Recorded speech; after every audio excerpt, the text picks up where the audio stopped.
یہ لا الہ الا اللہ دل میں جب اترتا ہے تو دل کا مرض دور ہونا شروع ہوتا ہے.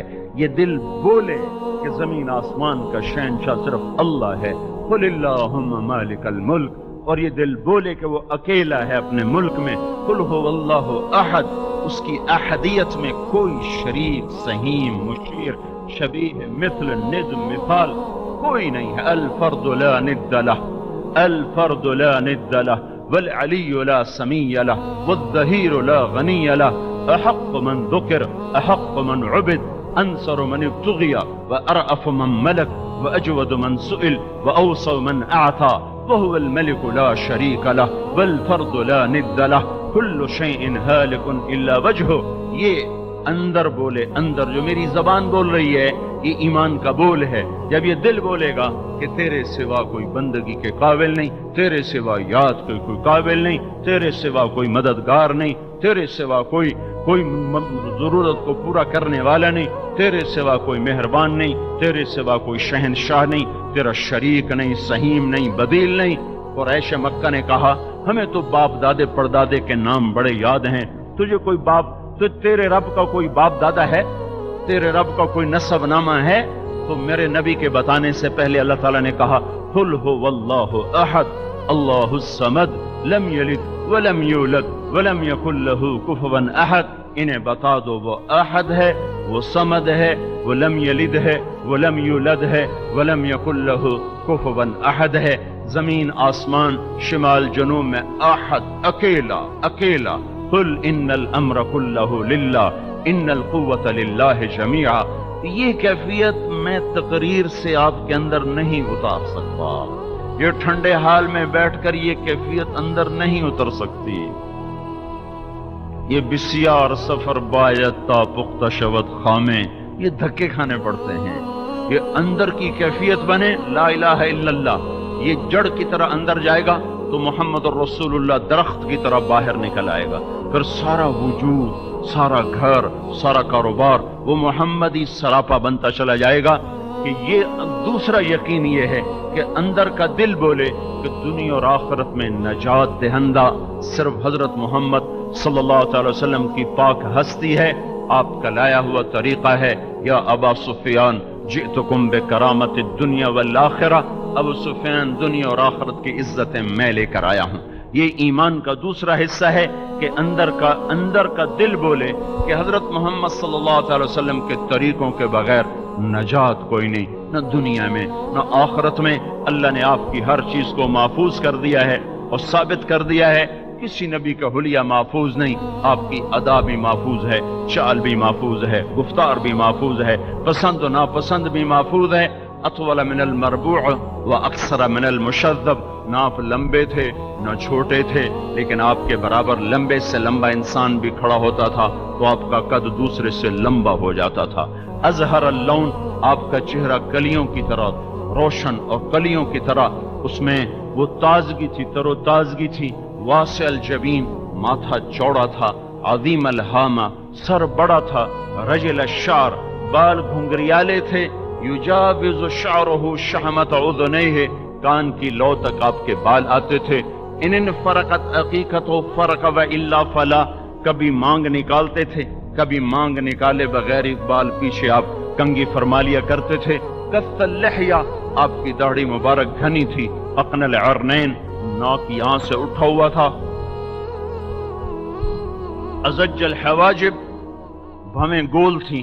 من غیر قرن، یہاں بال نہیں تھے. غلی الفم، منہ چوڑا، دانت پنکھڑی، یہ آپ کے ہونٹ پنکھڑی کی طرح خوبصورت، سرخ گلابی. براق فنایا، دانتوں سے جب آپ مسکراتے تھے یا بات کرتے تھے نور نکلتا دکھائی دیتا تھا. سہل الخدین، نہ گال پچکے تھے نہ ابھرے ہوئے تھے، برابر. کأنہ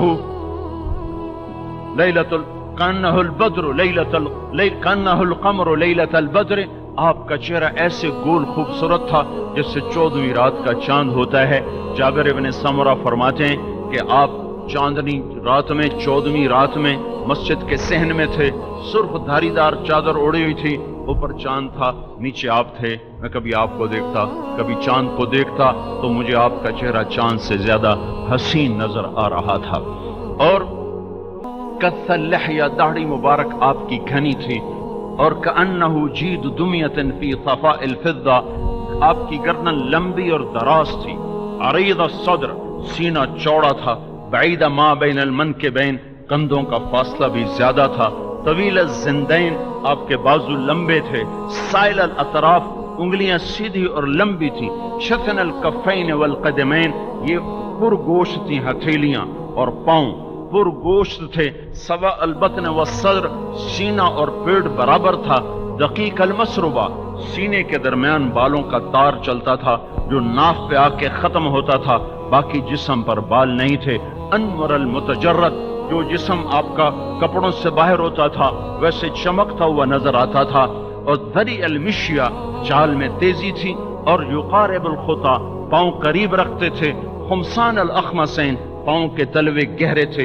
اذا اقبل بوجہہ، آپ کو دائیں سے کوئی بلاتا یا رسول اللہ تو کبھی گردن ٹیڑھی کر کے نہیں کہتے تھے کیا بات، یوں کر کے نہیں کہتے تھے کیا بات ہے، اگر ادھر سے کسی نے بلایا ہے تو اب پورا متوجہ ہو کر کہتے تھے فرمائیے کیا بات، کوئی ادھر سے بلاتا تو اب پورا اس کو سینہ دے کر فرماتے بتائیے کیا بات، یہ پورے چہرے کے ساتھ متوجہ، پورے سینے کے ساتھ متوجہ، کبھی انگلی کا اشارہ کر کے کسی کو نہیں بلایا، اذا اشار بکفہ، پورے ہاتھ کا اشارہ کر کے بلاتے تھے، پاؤں کبھی دراز کر کے محفل میں نہیں بیٹھتے تھے، مربع شکل چوکڑی مار کے بیٹھتے تھے، سب پر آپ کی نظر برابر ہوتی تھی، آنکھ میں حیا تھا، نظر نیچے رہتی تھی، کنکھیوں سے دیکھتے تھے، کبھی کبھی نظر اٹھتی تھی تو سب پر ایک ہیبت طاری ہو جاتی تھی، کوئی آپ کی آنکھوں میں آنکھیں ڈال نہیں سکتا تھا، سب ایسے ہیبت کی وجہ سے نظریں جھکا لیا کرتے تھے، ہمیشہ سلام میں پہل کرتے تھے، کوئی آپ کو سلام میں پہل نہ کر سکا،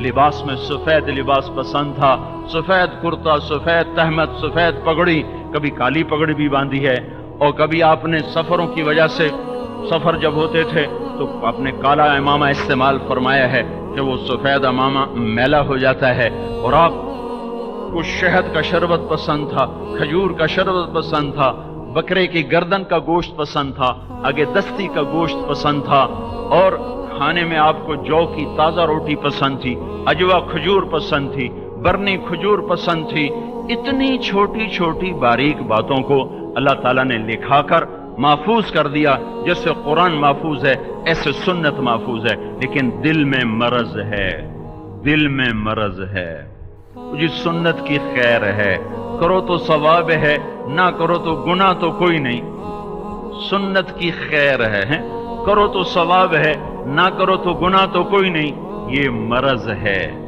مرض ہے کہ اس کے سانچے میں ڈھلنے کو جی نہیں چاہ رہا جس سے زیادہ اعلیٰ سانچہ اللہ نے بنایا ہی کوئی نہیں۔ 1000 آیات ہیں جنت اور جہنم کے لیے، لیکن نہ ہمارے گھروں میں، نہ ہماری محفل میں، نہ کبھی جنت کا تذکرہ ہوا، نہ کبھی جہنم کا تذکرہ ہوا۔ اللہ کے نبی لے کر بیٹھتے تھے، کبھی جنت بتا رہے ہیں، کبھی جہنم بتا رہے ہیں۔ آپ نے ایک دفعہ جہنم کا ذکر کیا، ایک صحابی غش کھا کے گرے اور انتقال ہو گیا۔ جبریل آئے، کہا یا رسول اللہ یہ کون ہے؟ کہا میرا ساتھی ہے۔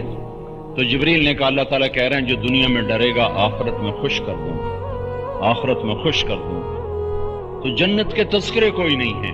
ایک بدو آیا، یا رسول اللہ میں جنت میں جا سکتا ہوں؟ میرا رنگ تو کالا ہے، خاندان بھی کوئی اچھا نہیں ہے، اور آپ تو رسول ہیں، یا رسول اللہ میں جنت میں جا سکتا ہوں؟ تو آپ نے کہا کیوں نہیں جا سکتا؟ تو ایمان والا ہے، عمل والا ہے، تو کالے رنگ کا ڈر نہ کر، تو میرے پیچھے پیچھے چلتا آ، تیرے چہرے کا نور جنت میں ایسا ہوگا کہ 1000 سال کی مسافت سے لوگوں کو تیرا نور نظر آئے۔ وہ کہنے لگا یا رسول اللہ جنت کیسی ہوتی ہے؟ تو اللہ کے نبی نے کہا ایسی ہوتی ہے، ایسی ہوتی ہے۔ کہا اور بتائیں؟ پھر آپ نے کہا ایسی ہوتی ہے، ایسی ہوتی ہے۔ کہنے لگا اور بتائیں؟ تو حضرت عمر بول پڑے، اب بس کر بھائی کتنا پوچھے گا، کیوں اللہ کے نبی پہ بوجھ بنتا ہے؟ تو اللہ کے نبی نے فرمایا عمر تم سے پوچھ رہا ہے، مجھ سے پوچھ رہا ہے، پوچھنے دو، میں اور کس کے لیے آیا ہوں، پوچھنے دو۔ تو اللہ بھی شریک ہو گئے۔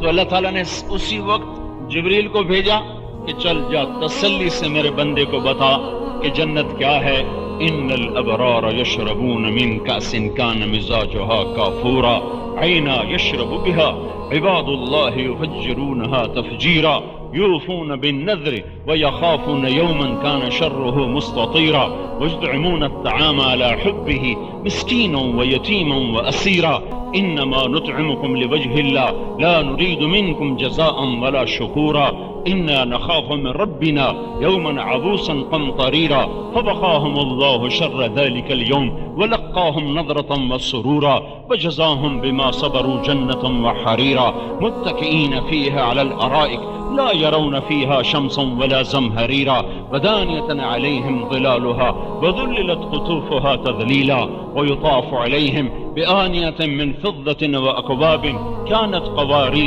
قوارير من فضة قدروها تقديرا ويسقون فيها كأسا كان مزاجها زنجبيلا عينا فيها تسمى سلسبيلا ويطوف عليهم بلدان مخلدون إذا رأيتهم حسبتهم لؤلؤا منثورا وإذا رأيت ثم رأيت نعيما وملكا كبيرا عاليهم ثياب سندس خضر واستبرق وحلوا أساور من فضة وسقاهم ربهم شرابا طهورا إن هذا كان لكم جزاء وكان سعيكم مشكورا. یہ 16 آیات اکٹھی اتری ہیں بدو کے سوال پر. یا رسول اللہ جنت کیسی ہوتی ہے؟ نہ کبھی ہمارے بچے پوچھتے ہیں نہ کبھی ہم پوچھتے ہیں جنت کیسی ہوتی ہے. فلاں گاڑی کیسی ہوتی ہے، فلاں گاڑی کیسی ہوتی ہے، یہی سارے بچے کہہ رہے ہوتے ہیں فلاں گاڑی کیسی ہوتی ہے، فلاں گاڑی کیسی ہوتی ہے. یہ سب بڑوں کے بھی یہی شوق، چھوٹوں کے بھی یہی شوق. یہاں شوق دیکھو اللہ کا، اللہ کی قدردانی دیکھو. ایک سائل ہے اس کا شوق ہے، اوپر جبریل 16 آیات کو لے کر اترتا ہے کہ جاؤ انہیں بتاؤ کہ نیک لوگ ان قریب وہ ایسی شراب پینے والے ہیں جس میں نہ کوئی سر کا درد ہوگا نہ سر چکرائے گا، جو اللہ تعالیٰ نے خاص طور پر تیار کر کے رکھی ہوئی ہے، اور جو اللہ نے تختوں پر بٹھائے گا. اوپر سایہ ہوگا، پھل جھکے ہوں گے، سائے پھیلے ہوں گے، پانی بہتے ہوں گے، پرندے قطار اندر قطار ہوں گے، جام بھی بھرے ہوں گے، سراہی بھی بھری ہوں گی، اور کہیں پینے والے خود ہوں گے، کہیں پلانے والے فرشتے ہوں گے، اور کہیں پلانے والا خود اللہ ہوگا. وَسَقَاهُمْ رَبُّهُمْ شَرَابًا طَهُورًا. کہیں ساقی اللہ بنے گا. یہ اتنا بڑا مرتبہ کہاں سے آ گیا؟ كَإِنَّ هَذَا كَانَ لَكُمْ جَزَاءً. یہ تمہاری محنت کا صلہ ہے. وَكَانَ سَعْيُكُمْ مَشْكُورًا. تمہاری محنت کی قدر کی گئی اور آج اللہ تعالیٰ نے اس کا صلہ دیا ہے. یہ بنیادیں ہیں تین، ایک توحید، ایک رسالت، ایک آخرت. یہ تینوں گر چکی ہیں.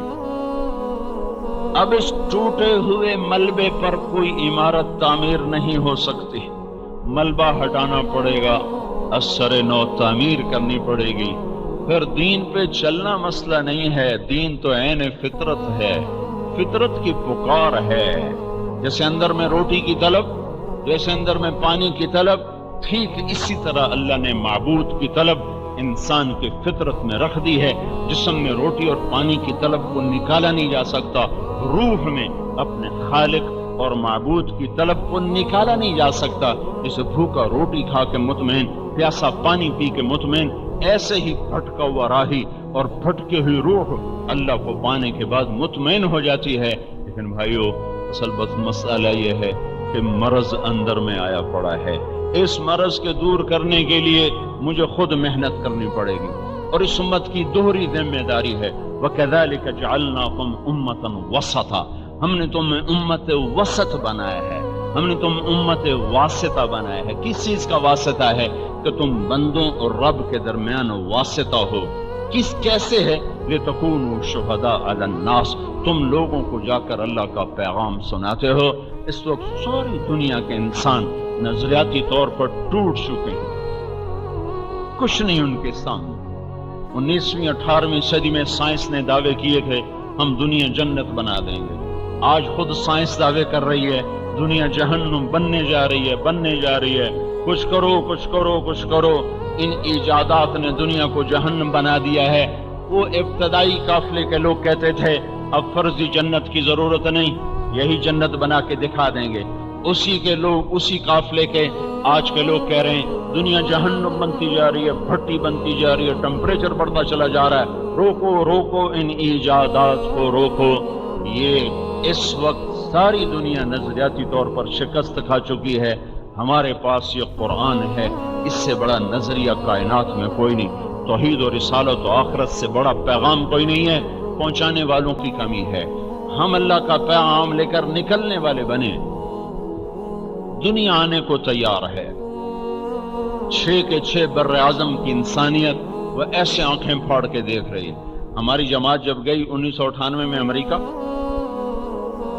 مستورات کی جماعت تھی، ہم 5 مرد 5 عورتیں، میری اہلیہ ساتھ تھی۔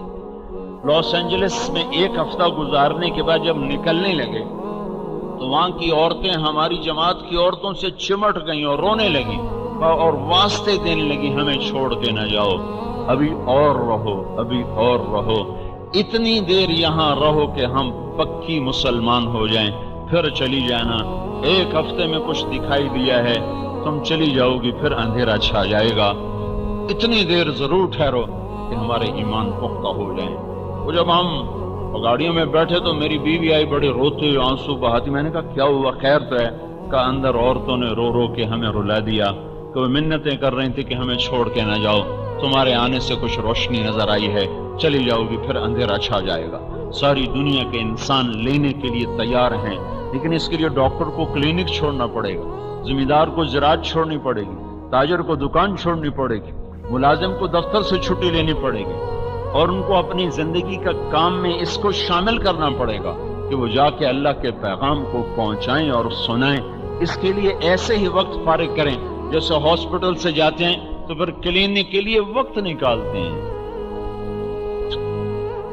وقت نکالتے ہیں، بیٹھتے ہیں، جا کر تھکے ہوں پھر بھی بیٹھتے ہیں تو کلینک چلنا شروع ہو جاتا ہے۔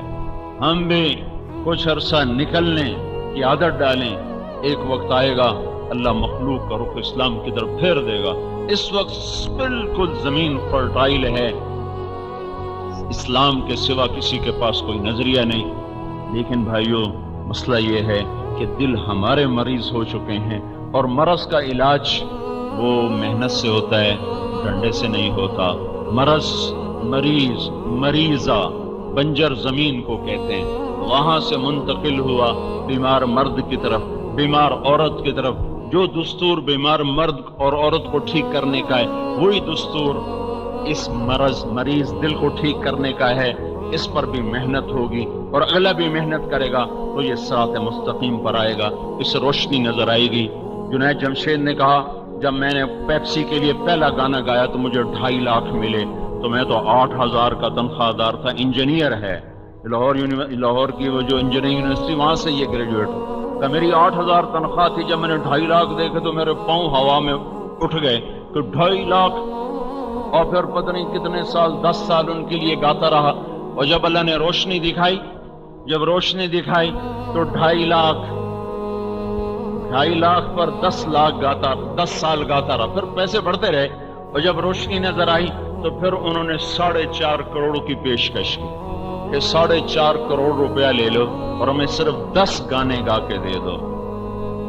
4.5 کروڑ، میں کہا نہیں بس ختم، اب روشنی نظر آ گئی ہے، اب یہ نہیں ہوگا۔ مرض دور ہوا، اپنے آپ شفا کے آثار نمودار ہو گئے۔ تو بس آپ بھائیوں کی خدمت میں گزارش ہے، اللہ آپ کو جزائے خیر دے، آپ یہ اہتمام کر رہے ہیں، شکر ہے اللہ کا، بیٹھتے ہیں آپ لوگ دین کی بات سنتے ہیں، الحمدللہ میں آپ کو مبارک پیش کرتا ہوں کہ آپ اپنے شعبوں میں سے وقت نکالتے ہیں۔ بڑی خیر، بڑی خیر، بڑی خیر، یہی محفلیں ہیں جو قیامت کے دن عزت کا سبب بنے گی اور قیامت کے دن اللہ کے دربار سے دلانے کا سبب بنے گی۔ لیکن بھائیو صرف اتنے سے کام نہیں بنے گا، کچھ اور بھی تھوڑا اور بھی آگے جانے کی ضرورت ہے کہ ہم ان لوگوں کے پاس بھی جائیں جو نہیں آنا چاہتے، جو نہیں سننا چاہتے، جو قریب بھی نہیں آنا چاہتے، ان کو بھی جا کے سنانا ہے، ان کے پاس بھی جانا ہے۔ تو انشاءاللہ جب یہ نقل و حرکت بھی ہوگی اور ایسی محفلیں بھی ہوگی تو انشاءاللہ آہستہ آہستہ آہستہ زندگی کا رخ بدلے گا۔ اسلام کی ضرورت ہر دور میں ہے، اس مسئلے پر تو کوئی بحث ہی نہیں ہے۔ مسئلہ یہ ہے کہ اسلام پہ آنے کے لیے دل نہیں چاہ رہا، دل کیسے آ جائے، اس کے لیے جہد کی ضرورت ہے کہ ہر مسلمان مرد عورت اللہ سے تعلق بنانے کی کوشش کرے، رسول پاک صلی اللہ علیہ وسلم سے تعلق بنانے کی کوشش کرے، جنت اور جہنم کا تصور اپنی آنکھوں کے سامنے باندھے اور آخرت میں اللہ کے سامنے کھڑے ہونے کا احساس اپنے اندر میں پیدا کرے، اس کے ساتھ نقل و حرکت کرے، اوروں کو بھی جا کر سنائے اور بتائے، تو انشاءاللہ ہوا چلنے والی ہے، آثار نظر آ رہے ہیں۔ پوری دنیا میں اللہ کے فضل و کرم سے اسلام کی طرف رخ ہے، رجوع ہے، اور جب اسلام کی دعوت چلتی ہے تو کفر کی دعوت بھی چلتی ہے۔ شیطان اپنی دعوت میں پورا زور لگا رہا ہے، یہ ادھر ہو جائے گا، ادھر ہو جائے گا، ایک فریق ہلاک ہو جائے گا، ایک فریق نجات پا جائے گا۔ تو پہلے تو میں آپ کو مبارک دیتا ہوں کہ آپ یہ اہتمام کرتے ہیں، اور میں آپ کا شکر گزار ہوں، آپ نے مجھے بلایا ہے، اور پھر اس کے ساتھ میں اپنی معروضات پیش کی ہیں کہ یہ جہد سے تعلق رکھنے والی چیز ہے۔ وہ سننا سنانا جہد کا ہے، اس میں بھی کلر ہی ہو جاتا ہے، اس میں بھی کوئی کام کرنے کی صلاحیت نہیں رہتی۔ تو جس زمین میں کلر ابھر آتا ہے وہ زمین چٹیل میدان بن جاتی ہے اور وہ کسی کام کی نہیں رہتی، تو پھر اس کو صحیح کرنے کے لیے لمبی چوڑی محنت درکار ہوتی ہے۔ جن دلوں میں مرض پیدا ہو جاتا ہے وہ دل اسلام پر چلنے کے قابل نہیں رہتے۔ مثلا آپ کے ہسپتال میں ایک بیمار آ جائے تو آپ اس کو ڈنڈے مارو گے ٹھیک ہو جا ورنہ میں تیرا تالو لال کر دے، وہ ٹھیک ہو سکتا ہے؟ یا آپ اس کو 10 لاکھ روپیہ پیش کرو، یہ 10 لاکھ روپے لے لو اور ٹھیک ہو جاؤ، اس سے ٹھیک ہو جائے گا؟ اس کو ایک چھوٹی سی گولی کھلا دو، وہ ٹھیک ہو جائے گا۔ مرض نہ طاقت سے دور ہوتا ہے نہ لالچ سے دور ہوتا ہے، مرض کے لیے ایک نظام ہے، وہ نظام چلے گا تو دور ہوگا، وہ نظام نہیں چلے گا تو دور نہیں ہو سکتا۔ جب دل مریض ہو گیا ہے تو اس کا تو لمبا چوڑا آپریشن ہوتا ہے، ایسے ہی وہ مرض جو اسلام اور میرے درمیان رکاوٹ بن رہا ہے وہ بھی علاج سے دور ہوتا ہے۔ وَلَا تَكُونُوا كَالَّذِينَ أُوتُوا الْكِتَابَ مِنْ قَبْلُ فَطَالَ عَلَيْهِمُ الْأَمَدُ فَقَسَتْ قُلُوبُهُمْ وَكَثِيرٌ مِّنْهُمْ فَاسِقُونَ اعْلَمُوا أَنَّ اللَّهَ يُحْيِي الْأَرْضَ بَعْدَ مَوْتِهَا قَدْ بَيَّنَّا لَكُمُ الْآيَاتِ لَعَلَّكُمْ تَعْقِلُونَ۔ اس آیت میں اللہ علاج بتا رہا ہے کہ جب زمین چٹیل ہو جاتی ہے، بنجر ہو جاتی ہے، تو آرڈر دینے سے تو ٹھیک نہیں ہوتی، جان لگانی پڑتی۔ ہمارا ایک زمین کا ٹکڑا تھا، کالا سیاہ، کالا، ایک ہوتا سفید کلر، ایک ہوتا کالا کلر۔ میں چھوٹا تھا تو میں اپنے باپ کو دیکھا، وہ سارا دن وہاں مٹی پھکواتے رہتے تھے، کبھی راج باغ سے نکال رہے ہیں، کبھی نہر سے اٹھا رہے ہیں، کبھی اس میں کچھ ڈال رہے ہیں، کبھی کچھ ڈال رہے ہیں۔ 20 برس اس پر محنت ہوئی، 20 برس کے بعد اب باپ کی محنت کا ہم نفع اٹھا رہے ہیں، ہمارے لیے وہ ایک سرسبز میدان ہے، جو فصل کاش کرتے ہیں باہر آ جاتے۔ تو اب دل بن گئے مریض، اس لیے دین پہ چلنے کا ارادہ ہی ختم ہو گیا ہے۔ لہذا آج کا دور اسلام کا نہیں، آج کا دور وہ پرانا دور، اور آج کے دور میں بڑا فرق ہے۔ یہ صرف مرض کی بات ہے، مرض، وہ مریض آدمی کے پیٹ میں درد ہے اور آپ کہہ رہے ہیں روٹی کھاؤ گے، تو میں کیسے کھاؤں، مجھے تو بھوک نہیں۔ پھر آپ اس کو ڈنڈے ماریں وہ نہیں کھائے گا، پھر اب اس کو لالچ دیں وہ نہیں کھائے گا، اب اس کا علاج کر دیں تھوڑی دیر کے بعد وہ خود ہی روٹی مانگے گا، بھائی کھانا تو کھلاؤ، روٹی تو کھلاؤ۔ لیکن اگر آپ اس پر زبردستی کریں گے تو نہیں ہو سکتا۔ تو اس وقت اور پچھلے وقت اور آنے والے وقت ہر دور میں دین میری آپ کی ضرورت ہے، اس کے بغیر ہم کامیاب نہیں ہو سکتے۔ یہ ثابت کرنے کی ضرورت نہیں ہے کہ دین ضروری ہے کہ نہیں، مسئلہ یہاں اٹکا ہوا ہے کہ دین پر چلنے کا ارادہ کوئی نہیں ہے۔ جو چلنے والے ہیں وہ بھی ادھورا چلتے ہیں، کچھ اپنی مانتے ہیں، کچھ اللہ کی مانتے ہیں، کچھ اللہ کے رسول کی مانتے ہیں، کچھ اپنی مانتے ہیں، کچھ رسم و رواج میں ڈھل کے چلتے ہیں، کچھ شریعت میں ڈھل کے چلتے ہیں۔ یہ کچھ ادھر کچھ ادھر، یہ دائیں بائیں ہیں، ان کے لیے یہ بھی دنیا میں عزت نہیں پا سکتے۔ اللہ تعالیٰ کا کافر کے لیے قانون ہے ذرہم، چھوڑ دو، یہ کافر کا قانون، ذرنی ومن خلقت وحیدا وجعلت له مالا ممدودا وبنین شہودا ومہدت له تمہیدا ثم یطمع ان ازیدا کلا إنه كان لآياتنا عنيدا سأرهقه صعودا إنه فكر وقدر فقتل كيف قدر ثم قتل كيف قدر ثم نظر ثم عبس وبصر ثم أدبر واستكبر فقال إن هذا إلا سحر يؤثر إن هذا إلا قول البشر سأصليه سقر وما أدراك ما سقر لا تبقي ولا تذر لواحة للبشر عليها 19 یہ پورا دستور بتا دیا گیا ہے کہ اللہ کافر کے ساتھ کیا کرتا ہے۔ عام طور پر کیا ہے؟ اللہ جھٹلانے والے، ٹھٹھا مذاق اڑانے والے اور انکار کرنے والوں کو لگتا ہے چھوڑ دو چھوڑ دو چھوڑ دو، ناچنے دو، کودنے دو، جو کرتے ہیں کرنے دو۔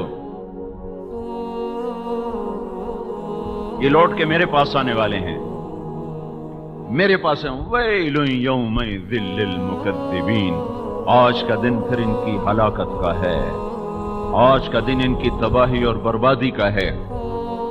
این المفر، آج یہ نہیں بھاگ سکتے۔ لا تخفى منکم خافیہ، آج یہ نہیں چھپ سکتے۔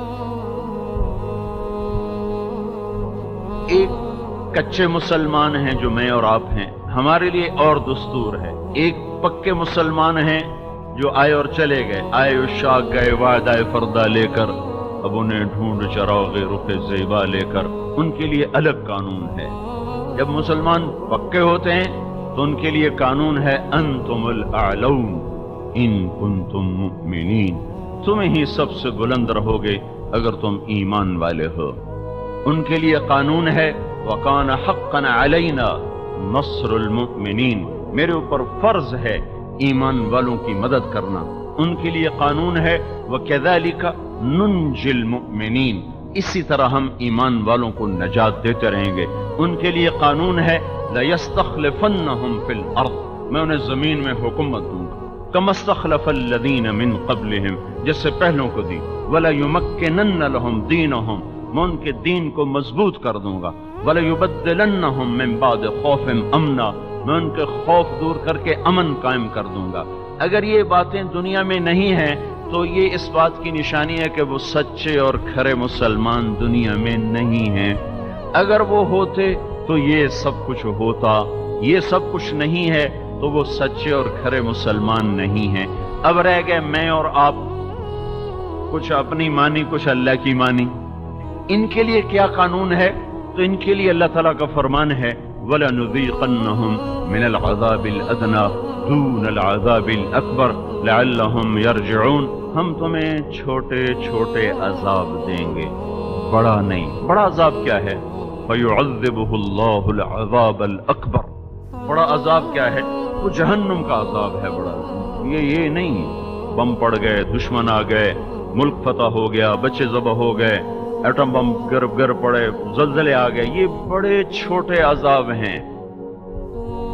فَيُعَذِّبُهُ اللَّهُ الْعَذَابَ الْأَكْبَرَ يَصْلَى النَّارَ الْكُبْرَى النَّارَ الْكُبْرَى الْعَذَابَ الْأَكْبَرَ، یہ صرف اللہ جہنم کے لیے فرما رہا ہے۔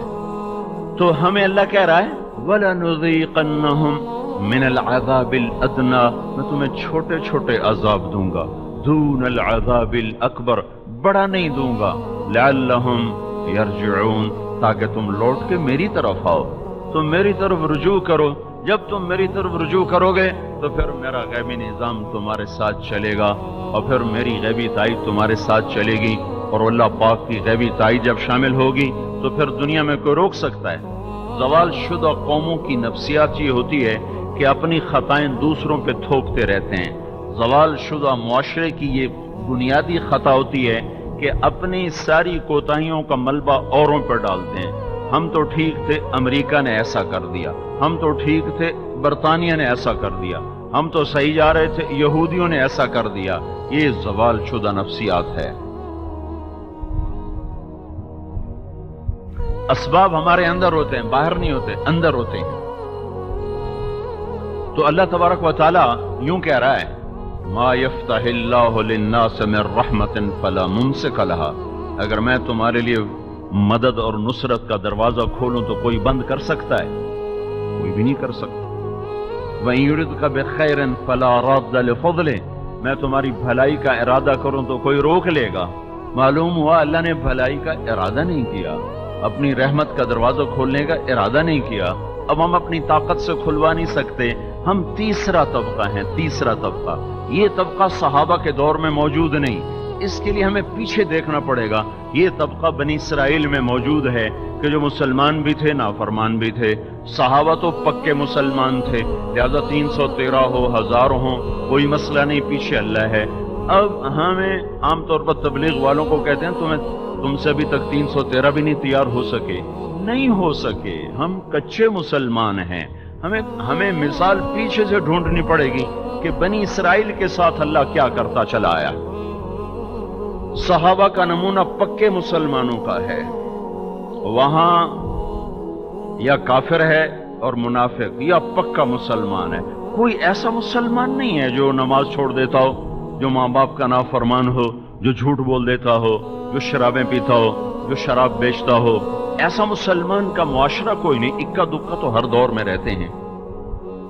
تو اللہ تبارک و تعالیٰ نے دین پر آنا ہی دنیا اور آخرت کی نجات کا سبب بنایا ہے۔ دین پر آئیں کیسے؟ یہاں گاڑی اٹکی ہوئی۔ فی قلوبہم مرض، زمین چٹیل۔ چٹیل زمین کو کیسے ٹھیک کیا جاتا ہے؟ حکم دے کر، آرڈر دے کر نہیں، سال ہا سال ہل چلتے ہیں، ہل ڈالتا ہے، پانی دیتے ہیں، جپسم ڈالتے ہیں، پھر فصل کاش کرتے ہیں، پھر ہل چلتا ہے۔ اعلموا ان اللہ ولا تکونوا کالذین طال علیہم الامد فقست قلوبہم۔ وہ نہ بن جانا جو تم سے پہلے تھے کہ دنیا کے امیدوں کے لمبا ہونے سے ان کے دل سخت ہو گئے۔ جب دل سخت ہو گئے تو نرم کیسے ہوں گے؟ اگلی آیت اس کے ساتھ جوڑ کھاتی ہے، اعلموا ان اللہ یحیی الارض بعد موتہا۔ سنو، اللہ زمین کو زندہ کرتا ہے اس کے مردہ ہونے کے بعد۔ اللہ زمین کو کیسے زندہ کرتا ہے؟ پانی ڈالتا ہے، بارش برساتا ہے، زمیندار ہل چلاتا ہے، پھر وہ کھیت، پھر وہ کنویں کا پانی دیتا ہے، پھر وہ نہر کا پانی دیتا ہے، پھر ہل چلاتا ہے، پھر بیج ڈالتا ہے، پھر جڑی بوٹیاں تلف کرتا ہے۔ ایک تسلسل کی محنت کے بعد جا کر زمین میں سے مرض نکلنا شروع ہو جاتا ہے۔ جب زمین کا مرض نکل جاتا ہے تو پھر ہلکی سی ڈرل ڈالتے ہیں اور ہر دانہ اگتا چلا جاتا ہے۔ جو ڈرلنگ ہوتی ہے تو بڑی آسان ہوتی ہے، مطلب تھوڑا سا 2 انچ کی گہرائی کا ہل چلاتے جاؤ، اس کے بعد باہر نکل جاؤ، اللہ ساری فصل کو اگا دے گا۔ لیکن جب وہ چٹیل ہے، اس وقت اس پہ ڈرل کرنا وہ اپنے بیج کو ضائع کرنا ہے اور اپنی جہد کو ضائع کرنے والی بات ہے۔ تو اس وقت جو مسئلہ ہے وہ دلوں کے مرض کا ہے، فی قلوبہم مرض۔ یہ مرض حائل ہو چکا ہے دین پر چلنے کے لیے، یہ مرض حائل ہو چکا ہے اسلام کی حقانیت کو سمجھنے کے لیے۔ اور میرے بھائیو، یہ ذاتی جہد اور محنت سے یہ انسان کا دل اللہ زندہ کرتا ہے، یہ ڈنڈے سے نہیں ہم زندہ کر سکتے۔ میں سینٹرل ماڈل اسکول میں سے میں نے میٹرک کیا ہے، ہمارے ایک وارڈن آئے تھے طالب حسین رحمت اللہ علیہ، بڑے نیک استاد تھے، اس وقت بڑے برے لگتے تھے، اب ان کے لیے ہر وقت دعا نکلتی ہے۔ انہوں نے نماز کو لازمی کر دیا۔ ہم ہاسٹل کے لڑکے تھے، اکثر زمینداروں کے بچے تھے، نماز لازمی ہو گئی، حاضری ہوتی تھی۔ تو ایک دفعہ عشاء کی نماز ہو رہی تھی، سردیوں کے دن تھے، تو میں پچھلی صف میں کھڑا تھا، میرے برابر میں آ کے میرا روم میٹ بھی تھا اور بالکل اس کی چارپائی میرے چارپائی ساتھ ساتھ تھی، بیچ میں ٹیبل تھا، مرید کے ایک زمیندار کا بیٹا تھا۔ وہ میرے قریب آ کر نماز میں کھڑا ہوا اور اس نے عشاء کی نماز کی نیت باندھی، 4 رکعت نماز فرض واسطے طالب حسین دے اللہ اکبر، یہ اس نے نیت باندھی۔ تو میں نے نماز توڑ کر میں نے کہا، اے یہ کیا کیا؟ وہ کہنے لگا، میں تو طالب حسین کی پڑھ رہا ہوں، اللہ کی تو کوئی نہیں پڑھ رہا ہوں، جب اللہ کی پڑھوں گا پھر اللہ کی نیت پڑھوں گا۔ جب دل میں مرض ہوگا اور میں اوپر سے کہوں گا پڑھ نماز، تو وہ ایسی نماز پڑھے گا، ایسی نماز پڑھنے سے تو وہ کافر ہو جائے گا۔ نماز چھوڑنے سے آدمی کافر نہیں ہوتا، یوں نماز کا مذاق اڑانے سے آدمی کافر ہو جاتا ہے۔ داڑھی منڈانے سے آدمی کافر نہیں ہوتا ہے، لیکن جب طالبان نے زبردستی داڑیاں رکھائیں تو کتنے لوگوں نے بارڈر کراس کیا، شیو کرا کے بالوں پہ پیشاب کیا، اس سے وہ کافر ہو گئے۔ اگر انہوں نے بعد میں توبہ نہ کی تو اسلام سے نکل گئے۔ فی قلوبہم مرض، آپ کے پاس مریض آ گیا، آپ تو سارے ڈاکٹر ہیں، بڑا آسان قانون ہے جو آپ سمجھ سکتے ہیں کہ آپ اس کو ڈرپ لگاتے ہیں یا لیتر وہ ٹھیک ہو جائے ورنہ میں تیرا سر پاڑ دیں۔ آپ فوراً اس کو ڈرپ لگاتے ہیں، پھر اس کا بلڈ پریشر دیکھتے ہیں، اس کی دوائی شروع کرتے ہیں، پھر آپ انتظار کرتے ہیں، پھر آہستہ آہستہ آپ کی محنت چلتی رہتی ہے، اللہ تعالیٰ کا نظام میں شفا چلتا ہے اور وہ شفا یاب ہو کر ہسپتال سے نکل جاتا ہے۔